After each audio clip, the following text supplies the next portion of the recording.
dad badan waxay ku bixiyaan waqtigooda nolosha xasuusta xaalado adag oo ay soo mareen iyagoo xasuusanayo wixii ku dhacay xilli hore kuma noola nolosha haatan taagan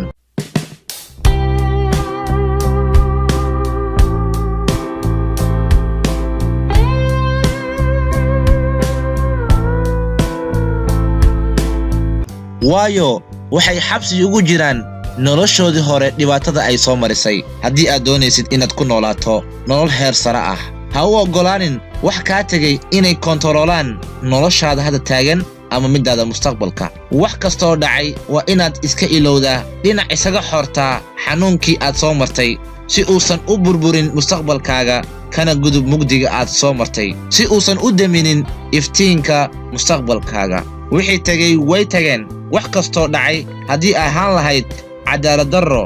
xaasidnimo cadowtinimo nolol adag ruux aad isjecleedeen oo aad weysay iyo wax kastoo arrintaadu tahay inaad dib ugu noolaato dhacdooyinkaasi wax wanaagsan kuu samayn maayaan keliya waxaad kala kulmaysaa dib u dhac iyo burburka noloshaada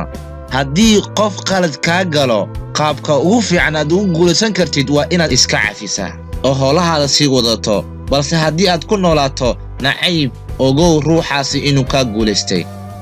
haddii aad ku noolaato xasuusashada dhibaatada lagu geystay ogow in lagaa guulaystay haddii aad doonaysid inaad guulaysato waa inaad diiradda saartaa sida aad u dhisi lahayd mustaqbalkaaga oo hadda aad bilowdaa culayskii ku saarnaa iska rog si aad adiguna xor u noqoto u dareentid farxad iyo reerayn hadda waxaa la gaaray waqtigii aad ku raaxaysan lahayd noloshaada ee iska ilow wixii tegey